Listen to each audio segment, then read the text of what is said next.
בדיוק, שזה התחיל ככה. לא, די, הגזמת עם השיר פתיחה, שתדע, הוא ארוך מהפתיחה. לא, אני צריכה להמליך אותו, זה שאני אומרת. תשימו לי מלומה, יהיה פה אווירה אחרת. אני לא יכולה להתכנס עם האינטרו הזה, מה יהיה? לא ידעתי שאת צריכה להנמיך, אני לא הייתי בהוראות בימוי. אז הנה, נתנו לי תפקיד. שלום, שלום! מה קורה? שלום, שלום, שלום לכולם. אני קצת מתרגשת. אז אני אדבר רגע עד שתתחתי הרגע. כאן הילה של מילה אריאנה דיצה. ואנחנו בפודקאסט של גרושה וקדושה. אז נעים מאוד, נעים מאוד. כיף לעשות את זה סוף סוף. דיברנו על זה שנה שזה יקרה, ובסוף זה קיבל צורה. בזכות מורן, אגב, תודה למורן. אז, ולזה ש40 שנה גם מדבר, סוף סוף, אז הנה, הרמת הכפפה, אמרת לי, הילה, זהו, זה קורה. אז אני רק רוצה להגיד לך משהו, וחיכיתי שנתחיל להקליט כדי לספר לך. שחיכיתי, אמרתי לך, באות אני לא אספר לך, ואני אספר לך את זה כשנצלם, כי זה מה שמרגש. מה התאריך היום? 13? מה התאריך העברי היום? בדק? כף משהו כף ו' בניסן. זה הולדת העברי שלך? זה הולדת העברי שלי. וואי, מזל טוב! לא מאמינה לך! איזה כיף! וואו, איזה תזמון מדהים! את מבינה במה אני ביקשתי? למה ביקשתי את הפודקאסט הזה? נכון, את אמרת לי, יוצאת את זה להומות הרבה אני רוצה את המותג, עכשיו לא ידענו באיזה תאריך נגיע, וזה היה ספונטני והסתדר היום. נכון. ואיזה יום היום? שלישי, רביעי, סליחה. איזה יום היום? היום יום שלישי. לא, שלישי היום, נכון.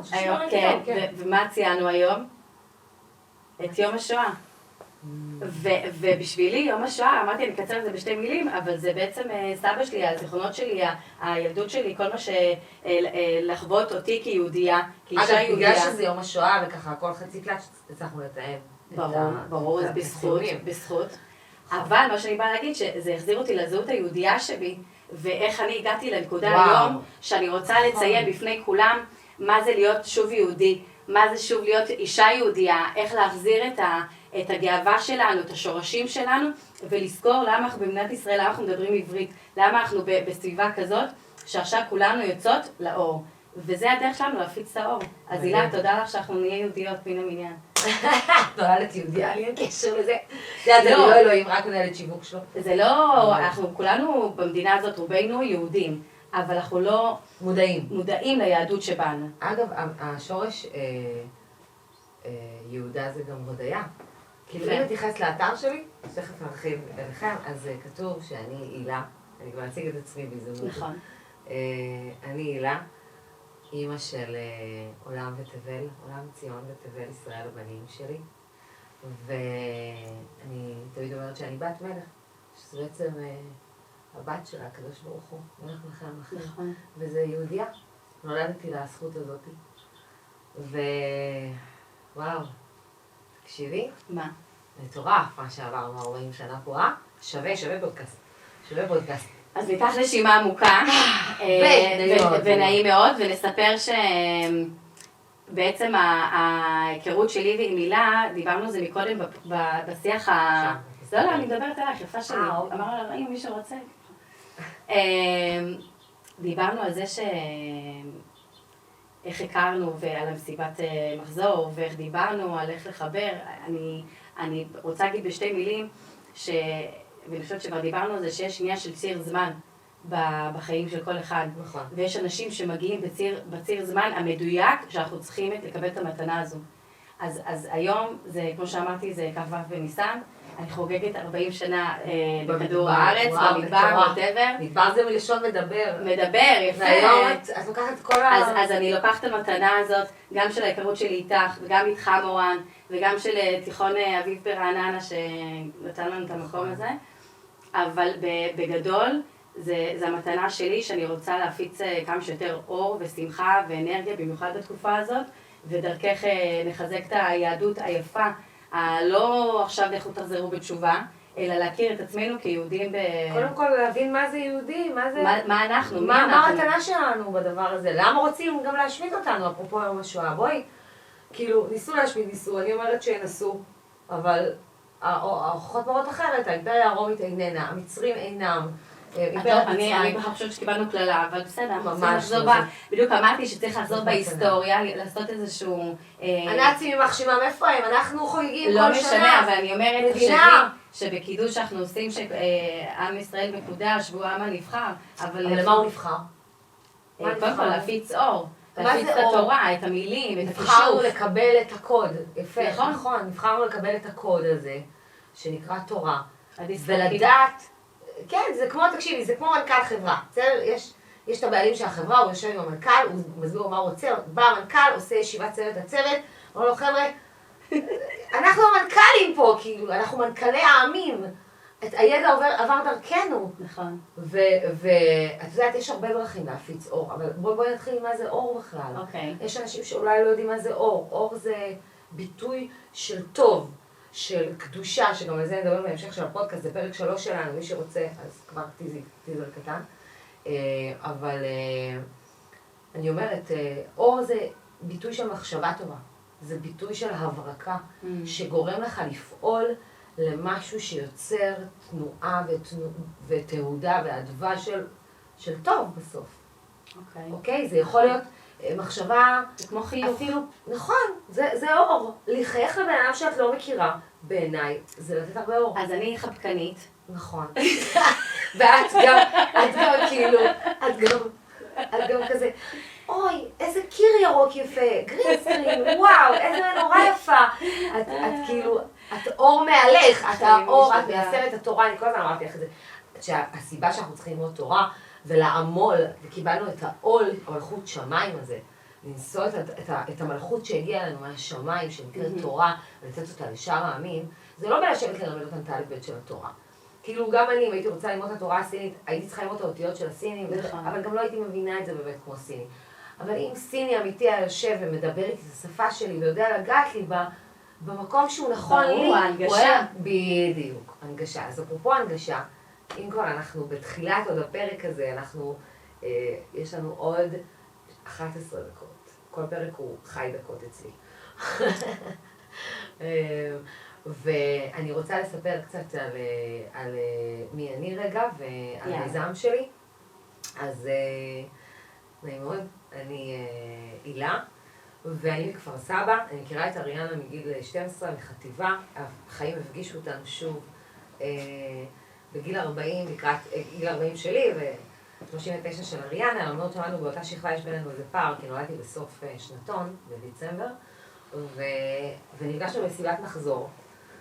וגילינו ששנינו גרושות עם 2 ילדים, וגילינו המון קווים מהממים באנרגיה, שהתחבר לנו מאוד.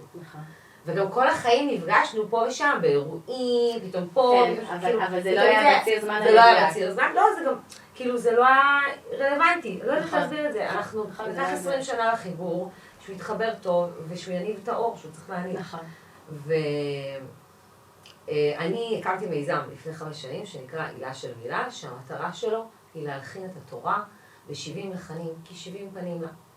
שגם, את יודעת, התחלנו אתמול את ההקלטות של הספר הראשון, שזה מרגש בטירוף. אני לא ישנתי כל הלילה, לפני ההקלטות, אחרי ההקלטות מהאורות. אני חושבת שזה החלק מהאור שיצא עכשיו לאור. מה זאת אומרת? האור שנכנס ויצא לאור. אוקיי, נכון, תשמעי, אנחנו את יודעת, אין חושך, זה פשוט מצב של היעדר אור. סבבה, אבל אמרת שלפני כן היה תקופה שהדברים לא זזו, הם היו תקועים. משהו באנרגיה לא... מה זה משהו באנרגיה? גם פרצה המלחמה והמיזם הפך להיות מיזם הנצחה. אז כאילו, לאבד את כל, איך אני עושה את זה מחדש, ולקחת את התורה במוזיקה ולהקדיש את זה לנשמות האלה שנספו בזמן שמחת תורה בפסטיבל מוזיקה. ואת סך הכל אנשים יפים וטובים שהיו בבתיהם ולא עשו כלום שאף אחד. כן, כן. אז רציתי שהמיזם יהפוך, וזה הפך להיות מסע, וזה התגלגל לבניית מערכת ממוחשבת, טק, פתאום מצאתי את עצמי, מתכנת 1.5 שנה, ועד בעצם היום הזה אנחנו עוד מנהלים את הדבר הזה מרחוק, ולכי תוסיפי סליקה, ומצאתי את עצמי, מתעסקת בדברים שזה לא קשור אליי בשום צורה. זה לא האמנות שלי. את צריכה להתעסק בכל אבל זה לא האמנות שלי. זה לא מה שבאתי לעשות. בסוף, הרי הקמתי מיזם בסוף כדי להלחין תורה, כדי להביא את האמנות שלי, את האהבה שלי והתשוקה שלי לעמודי הטבח של חיי, שתמיד היו שם גם לפני הילדים, ותמיד יהיו שם, שזה, נשמע שזה הילדים שלי, אבל זה מוזיקה ותורה. כן.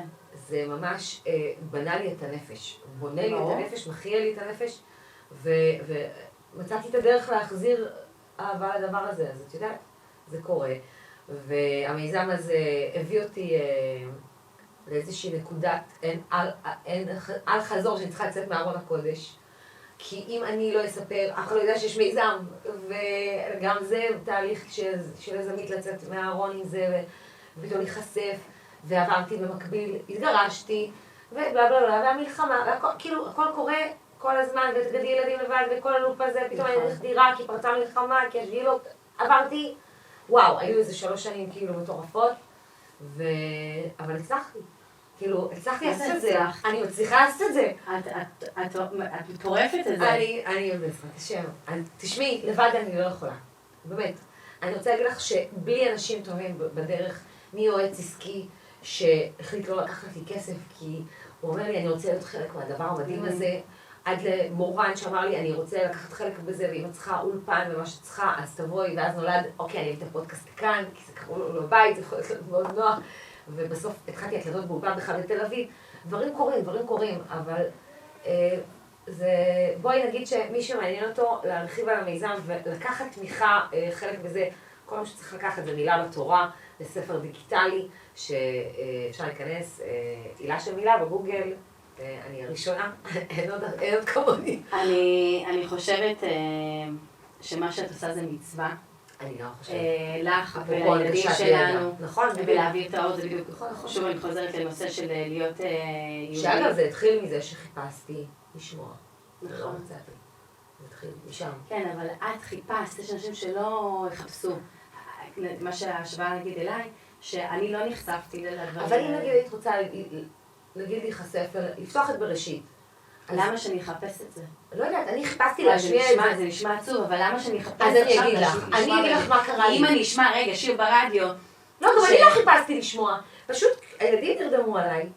שני הילדים שלי כהנים. כן, אבל חיפשתי בראשית ולא קולדפליי. נכון, חיפשתי, אמרתי שישמעו את סיפור בריאה, במוזיקה. אז סבבה, אבל אוקיי, תמשיכי, כי זה בעיקרון, זה ככה זה נולד. למי שיש רצון להקשיב לתכנים כאלה, יחפש את זה, אבל מישהו שאין לו את ההתעניינות, אין לו, אבל אולי יש לו בגרות בתנ"ך. אולי יש לו עלייה לבר מצווה שהוא צריך ללמוד את הפרשה שלו. אז בואי נגיד שאם זה יהיה במוזיקה, זה הנגשה הרבה יותר מדויקת. ברור, מאשר חזן עכשיו שקורא עם חטא ועין שלי. אני מחזקת את מה שאת אומרת, אני אומרת שדרך המוזיקה יותר יקשיבו, גם אלה שלא נחשפים לתוכן. אגב, יש לי חברה מתוקה, שהיא תמכה, היא לקחה מילה, ובאמת, ישר איך שאתה לקחה, היא אמרה לי, אני חילונית גמורה. ועשינו ביום הולדת 40 של הפעם ראשונה הפרשת חלה, אני נחליתי את ההפרשה גם, זה היה לפני שנה. יאללה, נעשה ביום הולדת שלי. זה רק נשים אבל. רק נשים, סבבה. נעשה משהו אינטימי של 10. אוקיי. איזה 10? עניין, מה שאומרים, יש עניין, לא, בסדר, זה יותר, יש עניין של מינימום 10 לבבות, זה נפתח שכינה יורדת, עניינים. בקיצור, אז היא אמרה לי, למה סיפרתי את זה? היא אמרה לי, אני חילונית גמורה. ושתדעי לך שאני חיפשתי גם לשמוע את התורה במוזיקה ולא מצאתי, זה היה לפני שנתיים. מדהים. אמרתי לה, די נו, כאילו פתאום, את אומרת, גם החילונים שלא, כי דווקא בגלל שאתה חילוני, זה מאוד, כאילו, היה לי טבעי לגשת ולחפש ביוטיוב. וכשהבנתי שב-2021 זה היה, שאתה יכול למצוא על כל דבר סרטון ותוצאת חיפוש, כשאני מחפשת את תורה במוזיקה, אני לא מוצאת, מצאתי שליחות וגם מצאתי בעיה ופתרון ויצרתי, סללתי לעצמי את הדרך לעשות את זה. אז נשאר לנו עוד 4 דקות, ואני אשמח שאת תספרי מאת עד הפרק הבא, לצופים שלך. וואי. ועל האפליקציה שלך כמובן. אז אני אריאנה, בת להורים דרום אמריקאים ומשם השם. אני, שואלים אותי אם אני רוסיה, אבל יש לי גאווה אם הייתי יכולה להיות רוסיה, כי הרוסיות חכמות, יפות, מוצלחות, אז יאללה. תשמעי, כולנו. אנחנו לא, את יודעת שהחפץ חיים לשון הרע אומר שזה אסור לקטלג אנשים תחת... נכון, כן, כל אחד זה משהו... כל אחד הוא אנרגיה, נכון. את רואה? אז אני התגרשתי לפני כ2.5, ממש נפרדנו לפני המלחמה, והתגרשנו אחרי המלחמה, ל7 באוקטובר, אחרי. ומאז כאילו עברתי סוג של מסע. סשה גרושה. גרושה, באתי פעם ראשונה למציאות שאני לא רגילה אליה, פתאום אני גרה לבד בבית שאני מנהלת אותו לבד לגמרי, להישאר בהרגשה של אוקיי, this is me, זה הכל עליי, כאילו אם אני זורם לי, לא זורם לי, מוצלח לי, לא מוצלח לי, חסר לי, לא חסר לי, זה הכל עליי, ואני לא יכולה להאשים יותר אף אחד, האחריות היא שלי. והיה בזה משהו מאוד מאוד מרגש, אני זוכרת את הפעם ראשונה שלקחתי מכסחת דשא, ויצאתי לגינה, ואני הרגשתי כאילו נכנסת בי איזה שדה, איזה אמזונה לוקחת את הזה, ז'ו ז'ו ז'ו, וכאילו אני קוראת. לא, הבית שלי, זה רק שלי. לא, אני הרגשתי את הכוח זורם דרכי דרך, תקשיבי, זה היה פשוט התפרצות של I got the power, מכירה את ה... תשאירי לי, הילה. מה תשאירה? I got the power. I'm a survivor. לא, מה את מחליפה לשיר? איזה לא משנה, נחליף לשיר הבא. נחליף לשיר הבא. אז ההרגשה הזאת שאת מסוגלת, ואז כאילו התחלתי לעשות דברים שלא חשבתי שיש בי את הכוח ואת ההתמודדות. כאילו נגיד, הגרוש שלך הוא זה שהיה כסך חדשת. לצורך העניין. הוא היה אחראי על הדבר הזה, אז כאילו התעסקת בזה מעולם. לא. דברים שכאילו... אבל תספרי לנו מה פיתחת, מה את רואה? רגע, זה אחר כך, זה בהמשך. יש לך עוד 2 דקות לדבר, דקה. אז בדקה שאני אגיד, כדי שיהיה לנו לפעם הבאה, כן חשוב לי להעביר את התהליך שאני עברתי לעוד נשים שהתרשו, ואני לא יודעת אם זה שיח שכל כך מדברים עליו, אז כן בהרגשה שלי שנוכל להוציא את התובנות שלנו ואת האור שלנו דרך השיח הזה, ונפזר את האהבה, ושכולנו נרגיש שיש לנו מישהו שאיתנו ומרגיש אותו דבר, והוא לא לבד כן, ואנחנו גם רוצות שתשתפו אותנו, תכתבו לנו אם אתם רוצים איזשהו נושא שיעלה ויצוף, אנחנו נשמח לשמוע את דעתכם, אריאנה, מזל טוב. תודה. עד 100 כ-20, אז גם ככה נראית בפעמיים 20. אז נתראה בפרק הבא.